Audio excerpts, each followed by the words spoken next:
힘 빼고 배를 앞으로 이렇게 이런 자세. 이게 편하거든요. 보통 라운드 숄더는요 측면에서 봤을 때 등판이 보여요. 라운드 숄더는 잡을 수 있는 유일한 방법은 주로 앉아 있거나 서 있거나 움직이지 않는 것 때문에 라운드 숄더 거북목이 생기거든요. 그래서 이제 최근에는 앉아 있는 게 음주보다 더 위험하다 이런 연구들도 나와요. 근본적인 걸로 하면 사실은 근력의 문제라고 보셔야 돼요. 라운드 숄더와 거북목은 유연하지 않아서라기보다는 이 무거운 머리를 잡고 있을 힘이 없어서 떨어지고 이렇게 말리는 거거든요. 왜냐하면 여기에 힘이 있으면 이 머리를 이렇게 잡아 당겨서 세울 힘이 있고요. 그 다음에 이렇게 말린 근육을 뒤에서 꽉 잡아 당겨주면 이렇게 잡을 수 있거든요. 근데 힘이 없다 보니까 이렇게 다 퍼지는 거죠. 어떻게 보면 스트레칭의 개념보다는 힘의 개념으로 접근하시는 게 제가 볼 땐 맞을 것 같아요. 목 디스크가 생기는 원인, 알 수 없는 두통, 그 다음에는 귀나 눈 쪽이 안 좋아지는 것도 이 목과 관련되어 있거든요. 경추의 1, 2번이 시신경과 귀 쪽으로 연결되어 있어서 거기 있는 근육이 굳어버리면 시신경하고 이 귀에 어떤 문제가 생길 수도 있는 거죠. 보통 라운드 숄더는요 측면에서 봤을 때 지금 우리 트레이너는 딱 어깨만 보일 거예요, 그죠? 근데 라운드 숄더가 되면 요 등판이 보여요. 이렇게 되면 라운드 숄더거든요. 어깨 요 넓이만 당겨 보시면 요 넓이랑 가슴만 딱 보이게 돼요. 이렇게 되면 라운드 숄더. 일반적으로는 리베이터 스카플라라고 해서 견갑 거근, 그게 짧아진 경우 또는 이 상승모근이 짧아지거나 이 목 주변에 있는 근육들이 짧아진 건데요. 견갑 거근은 이렇게 되어 있어요. 여기에서 짧아지면 목이 안 좋은 분들이 어깨하고 귀가 가까워지죠. 이렇게 잡아 당겨지니까. 조금 전에 한 테스트이기도 한데 그걸 그대로 운동으로 사용하면 스트레칭이 되기도 하고 근력 운동이 되기도 해요. 견갑골의 움직임을 좀 확인할 필요가 있는, 서로 붙고요. 팔꿈치가 완전히 펴진 상태에서 가슴이 쭉 이렇게 폈을 때 이렇게 펴지고 엉덩이에서 주먹 하나 정도 들어갈 정도 되면 이분은 스트레칭이 필요 없는 분이에요. 바로 그냥 근력 운동 하시면 돼요. 근데 만약에 이 상태에서 팔꿈치가 안 펴져요, 또 손이 떨어져요, 이런 분들은 얘를 내려서 이렇게 하면 견갑이 밑으로 떨어지거든요. 이렇게 견갑골이 위로 올라갔던 걸 밑으로 내려주게 되니까 자세가 좋아지게 되죠. 이게 첫 번째 견갑골 운동하기 전에 확인해야 될 동작입니다. 아까 말씀드린 대로 라운드 숄더는 여기서 힘이 없어서 놓치는 건데요, 얘가 놓쳐지면 이 흉추라고 하는 여기가 볼록해져요. 그래서 얘가 뒤로 튀어나오거든요. 그래서 얘가 좀 더 앞으로 이렇게 들어가 줘야 기본적으로 라운드 숄더가 잡히거든요. 이럴 때는 폼롤러를 그 위치에 두고 그대로 누워 보실게요. 아마 요거 헬스클럽이나 짐에 가서 운동 많이 하실 거예요. 이렇게 하면은 원래 머리하고 손이 뒤로 떨어지면서 이렇게 벌려요. 하나, 잘 보시면 한 번만 더 해볼게요. 열리는 거 보이시죠? 흉추라고 하는 등이 펴져야 되는데 등은 안 펴지고 허리가 자꾸 펴지니까 오히려 부담스럽죠. 다시 이렇게 되면 호흡으로 갈비뼈가, 제가 지금 여기 잡았는데 벌어지지 않게 잡아놓고 몸이 내려가야 돼요. 근데 얘를 잡을 수 있는 유일한 방법은 호흡밖에 없어요. 그렇죠? 그리고 내려가는 거예요. 좁아졌죠? 그리고 내려가는 거예요. 아까보다 훨씬 못 내려가죠. 이렇게 하면 제가 척추의 요 밑에를 못 움직이게 고립시키고 딱 여기만 움직이게 하니까 등이 늘어나는 거고요. 아까 조금 전에 했던 건 등은 안 늘어나고 허리만 늘어나니까 늘리면 안 되는 애를 계속 늘리는 거죠. 그래서 라운드 숄더를 운동하기 전에 이 동작이 첫 번째 운동이라고 생각하시면 도움이 됩니다. 주로 운동을 하면서 오류를 먼저 말씀드리고, 이 상태에서 슈퍼맨 한 5개만 해보실까요? 시작. 올라가고 하나, 둘, 많이 하시는 동작이죠. 특히 라운드 숄더 있으신 분들이 이 동작이 잘 안 되거든요. 근데 지금처럼 하면 이 요추가 압박을 받아서 좀 부담스러워요. 그래서 팔과 다리를 동시에 드는 건 저는 추천드리지는 않고요. 팔이나 다리를 고정하고 한쪽만, 예를 들어서 다리를 고정했다 라고 하면 이게 고정한 다리가 지금 허벅지 힘 줘보세요, 엉덩이 힘 줘보세요. 이렇게 해서 완전하게 단단하게 잡아둔 상태에서 아까 말씀드린 대로 여기에 힘이 없는 거니까요, 여기가 허리가 움직이는 게 아니라 등이 움직이게 해서 여기가 운동이 돼야 되거든요. 천천히 일어나서 여기로 운동시키고, 그렇죠. 움직임의 주체가 여기여야 해요. 그래야 아까 말씀드린 얘가 잡아당겨서 견갑을 꽉 잡아주거든요. 그래서 얘를 뭘로 체크하시면 되냐면, 운동을 했는데 여기가 뻐근하다 그러면 잘못됐어요, 여기가 뻐근하다 잘했어요. 아주 심플해요. 이 상태에서 다리를 드는 건 사실 허리 운동이 아니라 엉덩이 운동이거든요. 그러면 얘는 또 고정이 되고 엉덩이가 운동이 되는 거예요. 하나씩. 그렇죠.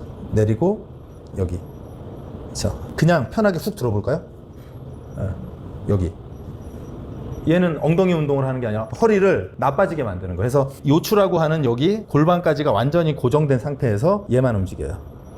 이렇게 내리고, 마찬가지로 아마 집에서 하시면 이게 체크하기가 어려우실 거예요. 이 동작을 했는데 여기가 뻐근하다 잘못하신 거고요, 엉덩이에 힘이 들어왔다 잘한 것이에요. 다음은 이 상태에서 견갑골이 밑으로 내려가기 위해서는 이 팔이 바깥으로 좀 회전을 해줘야 되거든요. 양손을 그냥 좌우로 이렇게 벌려준 상태를 저희가 A자 운동이라고 해요. 그래서 이 상태에서 팔이 뒤로 돌아오면서 견갑골을 이렇게 잡아주는 거죠. 그래서 언제까지 모으냐면 이 양쪽에 있는 견갑골이 와서 제 손을 꾹 쪼일 때까지. 대신에 이 견갑골이 위쪽으로 올라가는 건 안 돼요. 안으로 모이면서 아래로 내려와요. 그래야 견갑골이 밑으로 떨어지게 되어 있거든요. 그렇게 하시고 하나 주의하실 점은 모았는데 여기가 힘이 들어오는 게 아니라 여기에 힘이 들어온다면 어깨를 너무 많이 쓰는 거예요. 왜냐하면 이 견갑골 운동은 팔의 운동이 아니라 견갑골 사이의 운동이라 얘가 가장 힘이 많이 들어와야 되는데 얘가 힘이 없으니까 자꾸 얘를 쓰는 거예요. 이렇게 하다 보면 어깨 유연성이 떨어져요. 그럼 어깨가 나빠지죠. 견갑골 운동하려고 했다가 어깨를 망가뜨리는 거죠. 그래서 이 동작으로 체크할 수 있는 건 내가 쪼였을 때 가장 힘이 많이 들어오는 곳이 이 견갑골 사이와 요 밑에, 여기가 두 번째. 이 순서가 바뀌면 잘못된 거예요. 왜냐면 아까 말씀드린 대로 여기가 힘이 없어서 이게 놓친 거. 이 상태에서 가슴을 피면 아까 제가 코어 말씀드릴 때 요 갈비뼈가 열려요. 이렇게. 이러면 허리가 만곡이 생기면서 허리가 불편해지거든요. 이제 가슴을 편다는 건 이 코어를 그대로 둔 상태로 등을 힘으로 조인다는 얘기거든요. 근데 이제 가슴만 펴면 이렇게 되면 요추가 만곡이 생기면서 허리에 부담을 주게 되어 있거든요. 그냥 가슴을 펴면 이런 문제가 생기는 게 제가 볼 땐 제일 클 것 같아요. 소리가 나는 이유는 여러 가지가 있긴 한데 근육이 압박을 해서 관절 사이가 좁아져서 생기는 경우도 있고 관절 사이에 가스가 차서 난다고도 하는데 우선 통증이 없으면 괜찮거든요. 근데 소리가 자꾸 난다는 건 관절 주변에서 마찰이 자꾸 생긴다는 거예요. 그래서 가볍게 스트레칭을 하면 없어질 걸 이걸 빠르게 이렇게 하면서 소리를 내는 건 관절에 계속해서 부담을 주는 거거든요. 근육이 조금 더 부드러워지면 소리가 줄어들게 되어 있거든요. 시원하다고 꼭 좋진 않아요. 이 턱이 전방으로 이렇게 나온 거예요. 이 공간이 커진 거거든요. 그래서 턱을 가슴으로 내렸을 때 이 턱이 요 가슴 밑에 닿아야 해요. 내려와 보실게요. 이 턱이 가슴에 닿아야 거북목이 아닐 가능성이 높아요. 이게 첫 번째 검사고요. 두 번째 검사는 정면에서 봤을 때 머리를 옆으로 돌리고 마찬가지로 턱을 여기에 터치 이렇게 닿아야 돼요. 완벽하죠. 반대쪽도 한번요. 일로 와서 닿아 볼게요.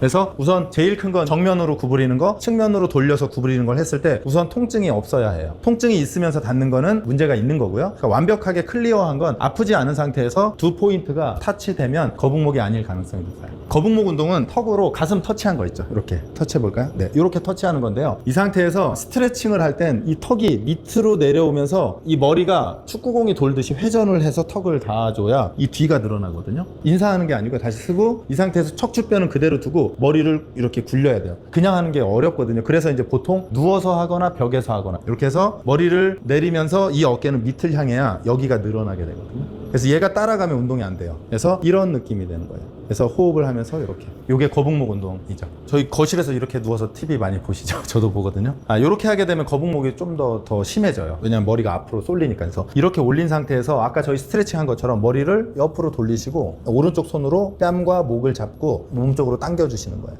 이렇게 하면 아까 말씀드린 목이 늘어나게 되고요. 그 다음에 눌리면서 마사지하는 효과가 동시에 있어요. 그래서 일석이조의 효과가 있죠. 반대쪽 한번 해보실게요. 이렇게 해서 짧게는 10초, 길면 3, 40초 정도 해주시면 시원하고 아주 간단하게 할 수 있는 거북목 운동이에요. 기본적으로 승모근은 3개로 나누어져 있어요. 상승모근, 중승모근, 하승모근. 여기가 많이 아프신 분들은 견갑골이 위로 올라가서 이렇게 아프신 거예요. 그러면 하승모근하고 상승모근으로 봤을 때 얘는 힘이 없는 거고요. 얘는 힘이 세서 당긴 거예요. 그래서 얘를 풀어야 하거든요. 얘가 보통 긴장도니까 이 상승모근의 긴장을 풀려면 양쪽 어깨를 귀 쪽으로 쭉 당겨 놓고 그리고 힘을 툭 떨어뜨리는 거죠. 다시 한번 쭉 끌어올렸다가 떨어뜨리고 그 다음에 또 하나는 이 어깨를 회전시켜 주는 거예요. 정확히 말하면 견갑골이죠. 견갑골을 들어서 이런 느낌으로 그래서 올라갔다가 최대한 밑으로 내려갔다가 여기를 원을 이렇게 그린다고 생각하시고 돌려주시면 이쪽의 근육이 긴장이 풀리거든요. 그러면 조금 편안하게 움직이실 수 있습니다.